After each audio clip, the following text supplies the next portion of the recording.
Selanjutnya, pembicara kita yang terakhir kami persilahkan kepada Bapak Dr. Triharjaka, SPMP, yang akan berbagi ilmu tentang bagaimana tentang macam-macam hama dan penyakit tanaman pada tanaman hortikultura serta bagaimana cara pengendaliannya. Monggo Bapak. Terima kasih Mbak Moderator. Bisa minta bantuan pada Mbak Moderator untuk materi saya. Ya, jadi mungkin waktunya tidak banyak juga. Jadi para peserta yang tergabung dalam Desa App tadi sudah disampaikan oleh pembicara sebelumnya, Bapak Dr. Rudi Harimurti dan Bapak Dr. Jaka Widada, dan ini saya terkesan menggarisbawahi. Jadi apa yang disampaikan Pak Rudi tentang hortikultura sudah cukup lengkap, kemudian apa yang disampaikan oleh Bapak Jaka Widada juga sudah cukup banyak memberikan pemahaman bagi peserta semua, ya, bagaimana itu menjadikan tanaman itu sehat. Nah, saya di sini dari bidang perlindungan tanaman mencoba bagaimana itu di tingkat petani, ya. Mungkin bisa dilanjut, next, Mbak Rohma. Ya, jadi ini yang di tingkat petani, ya. Petani itu secara umum di lapangan, ya, memang petani sudah terbiasa namanya bertanam hortikultura, dari buahan tadi disampaikan Pak Rudi, sayuran disampaikan Pak Rudi, kemudian Pak Joko memberikan bagaimana asupan nutrisi baik dari mikrobia yang bersifat biotik maupun dari bahan-bahan yang dihasilkan dari mikrobia, ya, dari dekomposisi yang menghasilkan CO2 tadi. Tapi ada dua hal jadi sini yang dihadapi oleh pengembang hortikultura, itu bagaimana itu suatu produk hortikultura itu mimpinya menjadi produk yang berkualitas dan secara kuantitas itu hasilnya adalah cukup banyak dan harganya tinggi, ya. Cuman kalau kita bermimpi terkait harga tinggi mungkin tidak mudah, ya, apalagi dengan teknologi yang disampaikan Pak Jaka tadi bagi pemula mungkin bagaimana, ya. Itu gambaran ke depan memang seperti itu. Kita akan bersaing dengan bisnis di luar bahwa mereka sudah membicarakan kualitas, sementara kita masih banyak yang sangat tergantung oleh alam. Yang di situ ada namanya faktor lingkungan, ya. Juga kita kadang kurang memperhatikan bahwa namanya produksi hortikultura. Hortikultura itu syarat dengan kualitas. Masuk ke market, ya, masuk ke pasar, ada peserta khusus. Mungkin kalau pasar lokal kurang diperhatikan, tapi kalau sudah masuk pasar global, supermarket, bahasa namanya sertifikat, itu ada perhatian khusus. Di sini ada pencemaran juga diperhatikan, ya, batas limit residu pestisida diperlakukan, sehingga itu perlu perhatian juga. Nah, kemudian di tahapan budidaya, ya, ada namanya faktor lingkungan. Di situ perubahan iklim. Tadi Pak Rudi menggambarkan bahwa budidaya tanaman, ya, itu di on farm atau di luar, ya, sangat pengaruh iklim, ya, budidaya di musim hujan, di musim kemarau. Bagaimana kalau musim kemarau pada banyak hujan, ya, dan sebaliknya bagaimana kalau pada musim hujan ada kemarau, ya, itu kaitannya ada ketersediaan air, ya. Nah, kemudian Pak Joko tadi sudah menggambarkan bahwa budidaya tanaman itu tidak mesti di lahan atau dengan media tanah, bisa juga dengan media air, ya. Itu jadi lahan dalam hal ini kita batasi sebagai bentuk media tanah. Lanjut. Nah, next. Nah, jadi saya menggarisbawahi sebenarnya bagi petani, baik petani yang konvensional maupun petani yang modern yang sudah menghitung-hitung, ya, ada 4 faktor alam utama yang berpengaruh pada pertumbuhan tanaman. Ya, tadi disinggung bahwa bahan organik itu penting, ya. Secara alami, kenapa kita bertanam pakai bahan organik? Nah, kemudian di dalam bahan organik itu ya, itu ada namanya peran mikrobia tanah. Pak Jaka Widata di situ membidangi mikrobia, bahwa mikrobia itu bisa manipulasi atau bisa kita geser, kita produksi untuk menghasilkan senyawa-senyawa yang diperlukan untuk menyuburkan tanaman atau di situ melindungi tanaman. Nah, bidang di perlindungan ya itu tidak mudah memprediksi kehadiran hama dan penyakit ya. Ya, nanti ada beberapa contoh ya.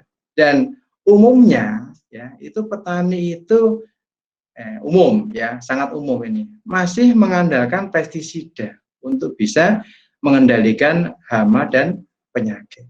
Ya. Kemudian yang sangat tergantung pada alam bahwa namanya bencana alam yaitu sudah demikian rupa ditanam itu ada banjir, ya gagal panen, kekeringan, ya. Kemudian yang dekat gunung ada letusan gunung, abu bermasalah di pertanian. Nah, kemudian apalagi itu katanya dengan iklim global, ya kadang-kadang itu berbicara kok sekarang penyakitnya banyak. Kenapa? Ya, oh iklimnya sekarang tidak menentu, ya toh? Banyak hujan di musim kemarau. Sebaliknya, ya ketika musim hujan kok ada kemarau. Jadi ini sangat diperhatikan. Sehingga bergarisbawahi bahwa bertanam kondisi alam itu sangat berisiko katanya dengan iklim. Tapi kalau bertanam itu di greenhouse seperti digambarkan Pak Joko, gambarkan Pak Rudi tadi, iklim mikro bisa diatur demikian rupa. Ya, lanjut. Nah, ini contoh ya, contoh yang budidaya tanaman yang sangat tergantung pada ketersediaan ya media tanam yang di situ ya sangat tergantung pada ketersediaan bahan organik. Ya, tanpa campur tangan manusia bahwa namanya lahan pasir ini contoh mungkin di sesi kemarin ada sudah disinggung bahwa bertani memakan lahan yang di situ dikatakan suboptimal. Kemudian peran bahan organik sangat penting, apalagi peran mikrobia yang berhabitat dalam tanah perlu ditambahkan untuk bisa menumbuhkan tanaman menjadi berhasil. Ini memang memanfaatkan lahan ya yang sebelumnya belum bisa digunakan menjadi lahan pertanian yang sangat potensial. Lanjut. Nah, ini termasuk contoh tanaman hortikultura primadona. Saya mengamati ya sering ke lapangan itu kalau namanya petani bertanam cabai mesti harapannya adalah panennya banyak, hasilnya lakunya juga tinggi harganya. Cuman ya namanya gangguan ya. Baru ditanam sudah terjadi kuning. Baru berbunga sudah terjadi layu.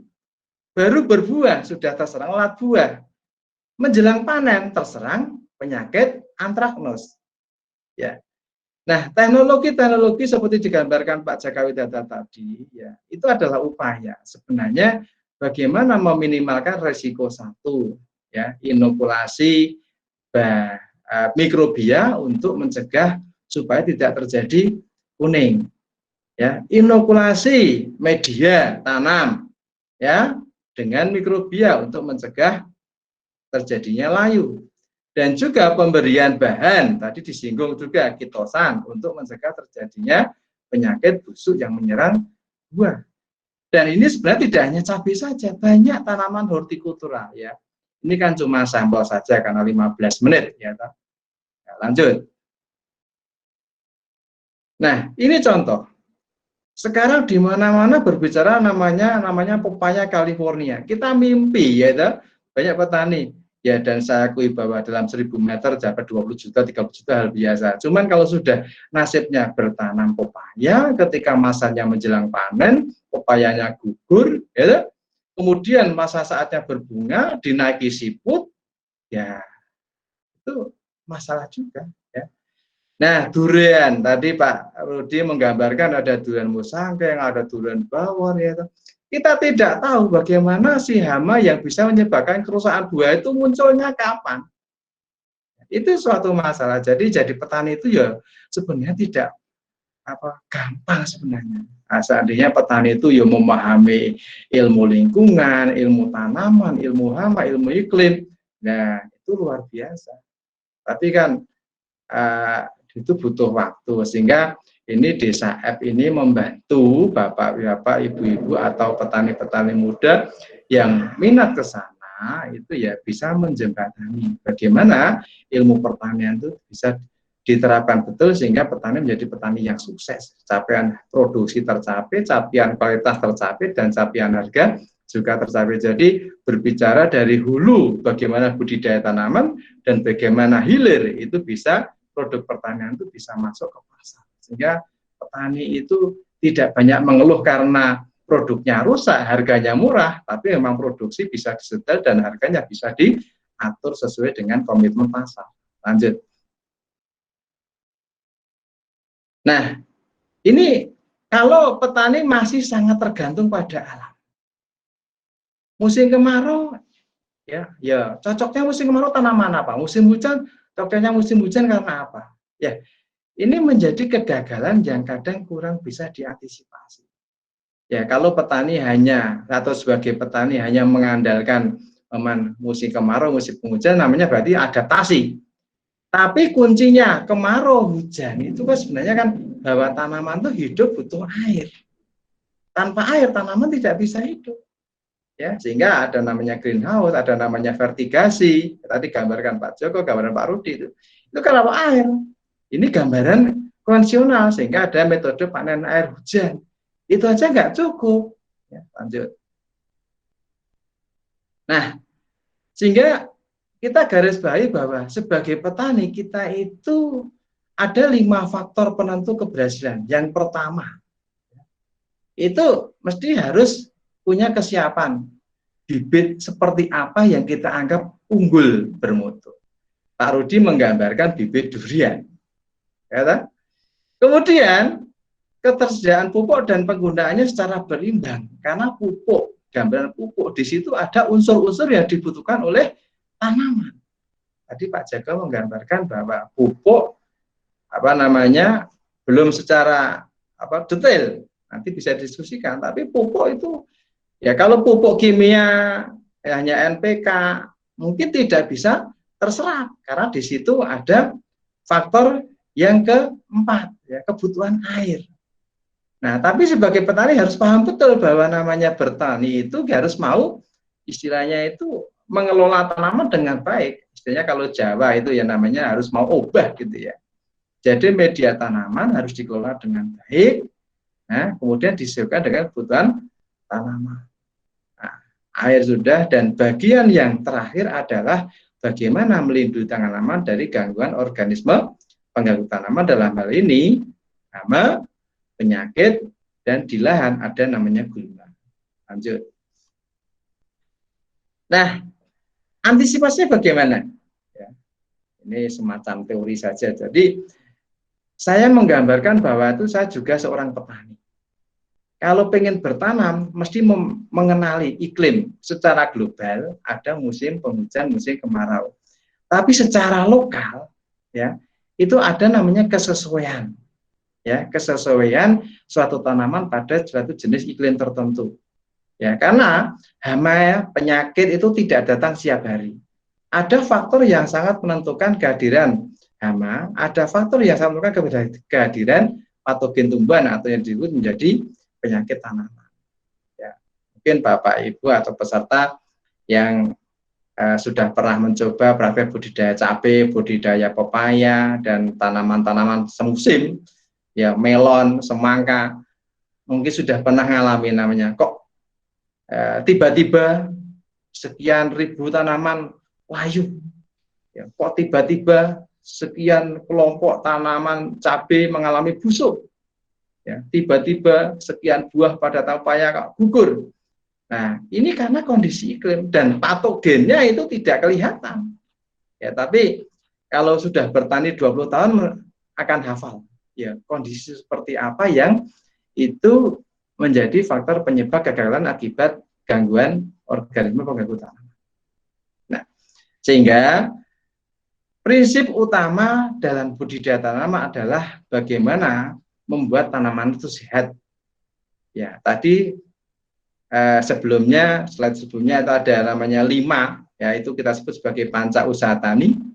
Ya, kalau istilah Jawa mengatakan namanya rabi gabah, ya, bertani harus punya rabuk atau pupuk, ya harus punya bibit unggul. Nah, Ga harus mampu menggarap atau mengelola namanya garapan. Ba harus punya air namanya banyu. Dan H harus memahami namanya hama dan. Nah, di situ sekarang ini ada konsep bahwa bertanam itu tidak satu, tapi berbanyak, atau tanaman utama harus ada tanaman pendamping yang di situ bisa menjadi pendukung namanya keragaman di lingkungan, namanya keragaman hayati. Karena di situ batasan hama mesti ada musuhnya, sehingga beberapa tanaman yang ada hamanya ternyata hamanya juga ada musuhnya. Nah, kita siapkan tanaman yang itu bisa mendatangkan atau bisa menjadi tempat ya berlindungnya bagi musuh alami. Yang ketiga, Pak Joko tadi sudah menggambarkan ya bagaimana membuat pupuk, ya pupuk yang dibikin dalam tabung ya 100 liter, 200 liter, ya sampai 600 liter, bahkan petani binaan saya bisa bikin 3.000 liter, ya sudah 5 tahun sekarang bikin terus, ya, itu membuat pupuk hayati. Sebenarnya ketergantungan pada pupuk kimia, ya karena pupuk kimia persyaratannya khusus, ya harus macam-macam. Cuman kalau pupuk hayati yang bisa dibikin melalui pengomposan, bisa dibikin melalui proses fermentasi. Ya. Nah, produk hortikultura itu syarat dengan kualitas. Ya. Ada yang dimakan langsung, segar, sehingga di situ ada namanya penggunaan pestisida kimia yang harus sangat hati-hati. Itu tidak besok pagi petik, ya sorenya semprot, ya kan? Semprotnya apa? Ya mungkin itu racun. Nah, itu kita harus memperhatikan bahwa produk hortikultura itu syarat dengan persyaratan khusus yang bisa harus menjamin keamanan konsumen. Ya. Lanjut.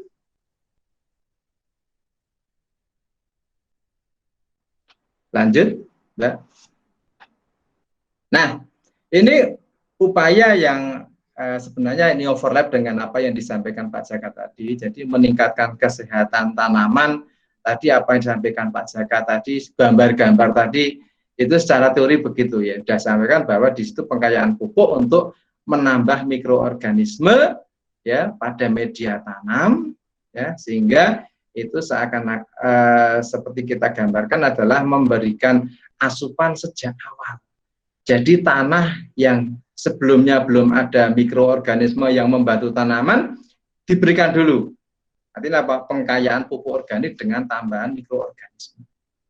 Kemudian ada gambar traktor tadi Pak Joko. Traktor baru mengolah itu orok-orok yang saya pahami itu. Nah, itu menggunakan bahan tumbuhan berpotensi sebagai pengendali hama, penyubur tanaman, ya karena di prinsipnya di dalam tanah itu bagaimana memperbanyak mikrobia tanah yang bermanfaat, ya kita harus menambahkan poin 1, bagaimana menambahkan namanya jasad mikroorganisme antagonis patogen tumbuhan, juga bisa menambahkan mikroorganisme bermanfaat yang bisa menjadi patogen hama. Tadi disinggung Pak Rudi, ya kalau tanaman durian atau tanaman buah-buahan yang akarnya bisa atau bukan bisa tapi sering diserang oleh hama perusak akar, ya itu tidak mudah disemprot karena apa? Hamanya berhabitat dalam tanah.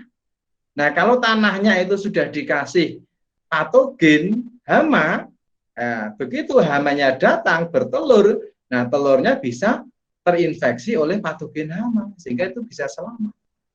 Nah, itu penggunaan bahan tumbuhan di sini ada bahan organik sebagai media tanam, media pembawanya bagi patogen hama maupun antagonis patogen tumbuhan. Tumbuhan teknisnya nanti silakan ya. Nanti di akhir sesi saya ada email, ada yang bisa kita bisa untuk komunikasi. Lanjut. Nah, ini contoh ya penerapan panca usaha tani ya. Jadi intinya adalah ya, kalau kita mau bertanam harus menata betul. Yang gambar kanan itu sebenarnya yang tadi digambarkan oleh Pak Jaka, karena saya dengan Pak Jaka itu satu tim ya, tim yang sering berkomunikasi dengan petani, berhubungan dengan tanah, berhubungan dengan tanaman ya. Ya, itu satu bibit ya, penyiapan bibit sehat. Ya, sebelum ke benih dimasukkan, tanahnya sudah disiapkan dengan baik, diberikan pupuk, diberikan agen hayati atau di situ pupuk hayati ya maupun pestisida hayati, kemudian ditanami bibitnya, tanami benihnya, dipelihara, masih ditambah dengan pupuk hayatinya, kemudian lahan yang ditanami itu sudah dikasih juga pupuk hayati ya untuk mencegah kehadiran patogen tumbuhan yang berbahaya, ya maka ada namanya proses inokulasi bahan pencegah dulu. Jadi upaya pencegahan lebih baik dibandingkan upaya pengendalian. Nah, kemudian ada setting di situ, settingan tata air ya.